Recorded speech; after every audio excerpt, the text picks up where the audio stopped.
A vida de Dana White é uma loucura. Ele comanda uma empresa que vale 4 bilhões de dólares num esporte imprevisível, onde planos feitos durante meses podem ir por água abaixo em questão de horas. Ele tem que rebater comentários de haters no Twitter quando alguém fala algo que ele não gosta, e quando chega o Natal, ele precisa encomendar neve para sua garagem em Las Vegas. Afinal, o que mais se pode fazer com 500 milhões de dólares no bolso? Só que por mais agitado que seja o dia a dia do careca, existem alguns momentos da sua vida que se destacam, momentos ainda mais bizarros dos que ele está acostumado a lidar. E hoje vamos listar os 10 fatos interessantes sobre a vida do presidente do UFC. Então já deixa o like e se inscreve no canal, porque eu sou o Coutinho do MMA no Ponto, e aqui vão 10 momentos insanos da vida de Dana White. Número 10. Dana já carregou as malas de Floyd. Alguns meses antes da luta de boxe entre Floyd Mayweather e Conor McGregor ser oficializada, Floyd caiu em cima de Dana White a respeito de seu passado, dizendo que o presidente do UFC costumava carregar suas malas, e por mais que Floyd não seja o contador de histórias mais confiável,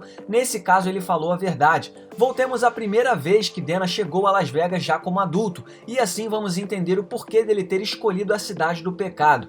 White queria fazer seu nome no mundo do boxe e logo se juntou à academia de Mayweather na tentativa de começar seu caminho. Ele não era lutador, era treinador e acabaria como empresário e promotor. Além de fazer tudo o que podia pelo camp de Mayweather, Dana lançou uma linha de equipamentos de boxe chamada Bull & Bicep e ainda conseguiu fazer um acordo para que o então novato Mayweather usasse sua marca em sua primeira luta profissional no boxe. É claro que ninguém está representando mais a marca hoje em dia, já que Dana White se tornou o presidente do UFC, mas sua experiência como faz tudo de Floyd Mayweather se tornou uma história de vida e tanto mais de 20 anos depois, quando aquele cara que carregou as malas de Floyd foi co-promotor da segunda maior luta de boxe da história. Número 9. O sapato que expulsou Dana. Dana White rodou por todo o país durante sua juventude, mas um dos lugares mais importantes onde ele acabaria foi na Bishop Gorman High School em Las Vegas, Nevada, onde ele conheceu o jovem Lorenzo Fertitta e iniciou a amizade que anos depois resultaria na compra do UFC. O destino do maior evento de MMA do mundo quase foi por água abaixo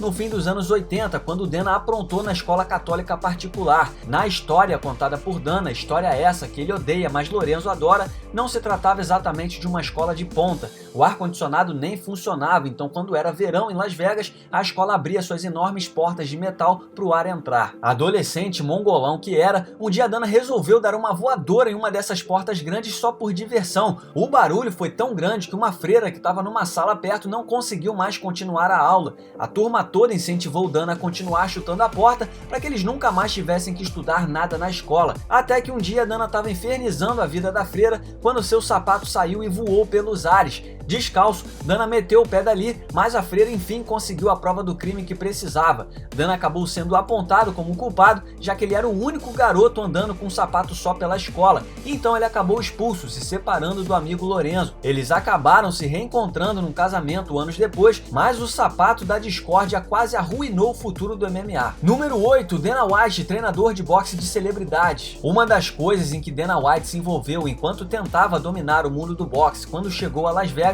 era em treinos leves de boxe a pessoas de colarinho branco. Era uma atividade segura onde você aprendia a dar um cruzado de esquerda e ainda dava uma suada. O mundo dos negócios estava piscando pro careca e ele acabou tendo a oportunidade de morar com Mark Wahlberg em Los Angeles e dar aulas de boxe ao ator antes do filme sobre a vida de Vini Curto. Dana treinou Mark por 3 meses na preparação para o papel principal. Um dia, a co-estrela principal do filme, Robert De Niro, que faria o papel do treinador Angelo Dundee, apareceu com o próprio Angelo Dundee e todos fizeram uma reunião. No meio da resenha, Mark explicou a Dana que ele estava enlouquecendo De Niro e que se não se comportasse, ele seria expulso da sala. Aparentemente, Dana ficou encarando o astro de Hollywood durante toda a reunião, afinal, ele estava diante de Robert De Niro, touro indomável, taxi driver, cassino, franco atirador, mas o fato é que o filme não teve investimento suficiente e Dana acabou voltando para Las Vegas. Número 7. Dana espancado e síndrome de Meniere. Quando o presidente do UFC tinha 21 anos, ele estava num bar em Boston quando uma gangue o encurralou e decidiu que sua vida não era mais relevante. Segundo Dana White, diversos membros daquele grupo o espancaram por cerca de 20 minutos do lado de fora do bar até a chegada da polícia. Um cara em especial socou sua orelha esquerda umas 1000 vezes, segundo Dana. Vai entender o porquê do cara ter focado na orelha. Mas o resultado foi que Dana teve a perda permanente de parte da audição e acabou sofrendo danos nos nervos que lhe causaram a síndrome de Meniere, uma condição neurológica que causava a percepção de uma sala girando de forma tão forte que obrigava a Dana a deitar no chão com os olhos fechados em uma sala escura por até 9 horas cada vez que uma crise aparecia. Depois de passar por uma cirurgia que cura 70% dos pacientes nessas condições e requer que você tenha a orelha cortada e colada de volta, Dana ainda estava tendo ataques. Isso até que Alex Rodrigues, do New York Yankees, falou: "Hey Dana, na Alemanha eles têm essa parada que consertou o meu joelho em uma semana." Então Dana foi até a Alemanha, onde tiraram o sangue dele, espalharam e enfiaram um bagulho amarelo na orelha e pronto. Agora o presidente do UFC está completamente curado da síndrome, graças a A-Rod e à Alemanha. Ciência, né? Número 6, a filha de Dana teve a orelha arrancada. O drama da família White com a orelha é ainda maior. Durante o UFC 192, em 2015, Dana White recebeu uma ligação de sua mulher, mas não era para saber se estava tudo bem no trabalho. Era um grito incompreensível. O cachorro da família tinha simplesmente arrancado fora a orelha da sua filha de 9 anos. Não é uma notícia que se recebe todo dia. A filha de Dana estava saboreando uma casquinha de sorvete que o cachorro queria, mas ela disse não ao doguinho e isso desencadeou no ataque. Uma situação horrível com a qual Dana teve de lidar a mais de 2.000 quilômetros de distância, já que ele estava em Houston, Texas. Dana imediatamente entrou em ação. E se existem médicos no mundo que sabem lidar com traumas na cabeça e na face, são os médicos do UFC. Então Dana pediu ajuda aos profissionais sobre o que fazer, além da medida óbvia, é claro, de ir direto para emergência com a sua filha. O médico do UFC orientou a filha do patrão a logo ir para as mãos de um cirurgião plástico. Eles recolocaram a orelha no lugar de uma forma tão perfeita que nem dá para notar que algo aconteceu. E parece que a audição da filha de Dana tá 100% também. O dirigente contou essa história no podcast de Joe Rogan, que é um cara fascinado pela habilidade dos animais de arrancarem pedaços de humanos. Perguntado sobre o destino do cachorro, Dana se limitou a dizer o seguinte: "O cachorro se foi. Ele se foi."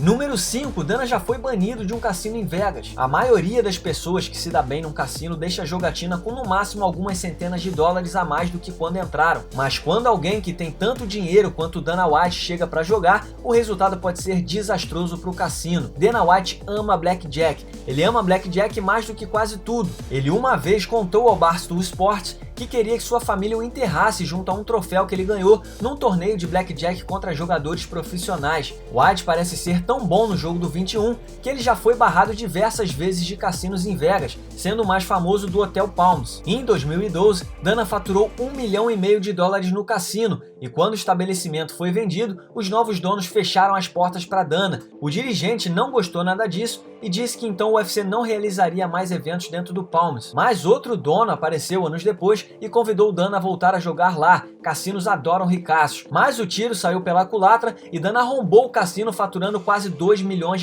no Blackjack pela segunda vez, acabando banido novamente. Mas dessa vez, para amenizar a relação com o dirigente, os donos do Palms deram a Dana um cinturão personalizado pelo problema que ele causou ao cassino, o que ele expõe orgulhosamente no seu escritório. Os irmãos Fertitas hoje são os donos do Palms, então dificilmente Dana será barrado lá de novo. Número 4, Dana versus gangsters japoneses. Ao longo dos anos existiram diversas especulações a respeito do motivo do UFC nunca ter mantido o Pride vivo no Japão depois da compra do evento lá em 2007. Acontece que os documentos duvidosos do contrato, assinado pelo líder do Pride, Nobuyuki Sakakibara, incluíam uma multa de $10 milhões no caso do rival competir no mercado com o UFC. Ou seja, parecia sim que a Zuffa tinha a intenção de assumir o mercado japonês na época. Mas como sabemos, isso não aconteceu. Não houveram mais eventos do Pride e o UFC demorou mais 5 anos para voltar a realizar uma edição no Japão. Então o que foi que aconteceu? Parte do problema foram os muitos contratos ilegais na conta do Pride e o outro grande fator que atrapalhou os planos da Zuffa foi a organização criminosa japonesa conhecida como Yakuza. A máfia japonesa comandava todo e qualquer entretenimento no Japão e foram as conexões com o Pride FC que causaram as maiores confusões. Dana White nunca foi de dividir os lucros com ninguém, ele se recusou a fechar com a M1 só para ter fedor no UFC, então é óbvio que ele jamais trabalharia com esses caras e colocaria em risco seu próprio negócio.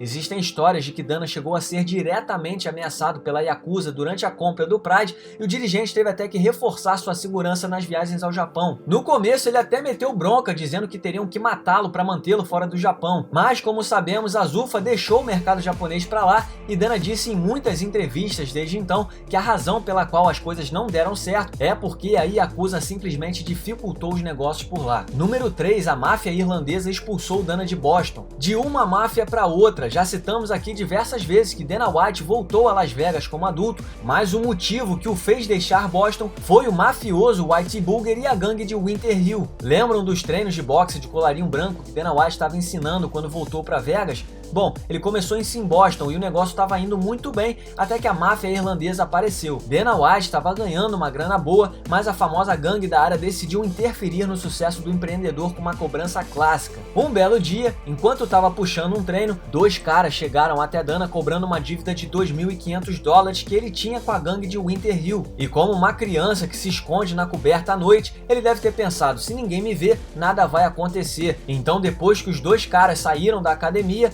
Dana não fez absolutamente nada a respeito da cobrança. Um tempo depois, ele recebeu uma ligação anunciando que no dia seguinte, um dos membros da quadrilha do mafioso Whitey Bulger apareceria para receber o dinheiro. Ao invés de usar o dinheiro que tinha para pagar a gangue, Dana pegou um avião para Las Vegas no mesmo dia. Dana já tinha decidido que ia trabalhar para dominar o mundo do boxe, então mudar sua vida de cabeça para baixo de uma hora para outra rumo à capital das lutas não foi uma mudança tão difícil quanto parece. Foi sem dúvidas melhor do que dormir no meio dos tubarões. Número 2, o clube da luta secreto no hotel. Durante o fim da adolescência e com a chegada dos seus 20 anos, enquanto ainda estava descobrindo o que queria fazer da vida, Dana trabalhou em empregos comuns como qualquer jovem, mas o que esse cara organizou enquanto trabalhava como bellhop ou carregador de malas no Hotel Four Seasons em Boston definitivamente era um sinal do que estava por vir. Um funcionário de hotel sempre espera receber algum tipo de gorjeta dos hóspedes, e essas disputas por gorjetas podem levar os colegas de trabalho a conflitos mais sérios, e nada como uma violência organizada para resolver esses problemas. Dana, que era um mestre em buscar soluções, juntava funcionários que tinham problemas um com o outro dentro de um quarto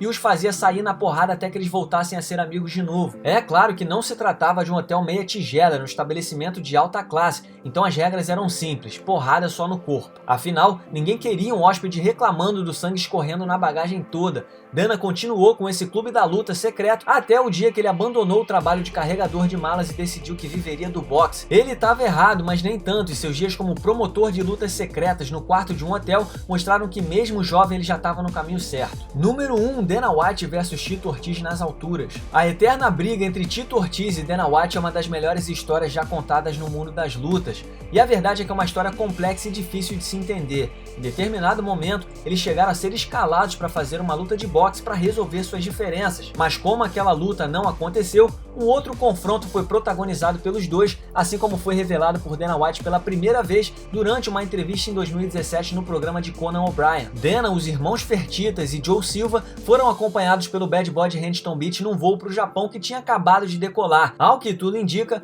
quando você é rico e tem um jatinho particular, você pode fazer o que bem entender na decolagem, porque foi nesse exato momento que, segundo Dana, ele e Tito começaram a cair na porrada. Mas uma vez que Tito encaixou uma finalização, o bagulho ficou sério. Dana começou a dar os tapinhas de desistência, mas Ortiz resolveu homenagear Rosimar Toquinho e se recusou a soltar a finalização. Dana então atacou a costela de Ortiz com socos até que ambos ficaram de pé e, segundo Dana White, a porrada comeu pra valer, sacudindo o avião pra frente e pra trás. Nada como morrer e matar a pessoa mais importante do MMA por causa de uma neck crank. Os irmãos Fertitta conseguiram intervir e separar os dois, os forçando a sentar em lugares opostos no avião pelo resto da viagem. Tito Ortiz tratou o episódio como algo divertido numa entrevista ao MMA Junkie, depois que Dana White revelou essa história. Não dá pra saber se isso significa que foi menos violento do que Dana White garante, mas também não seria a primeira vez que esses dois discordam. E aqui vai um salve para Tommy Tuhold, que escreveu essa lista. Você pode seguir o Tommy no Twitter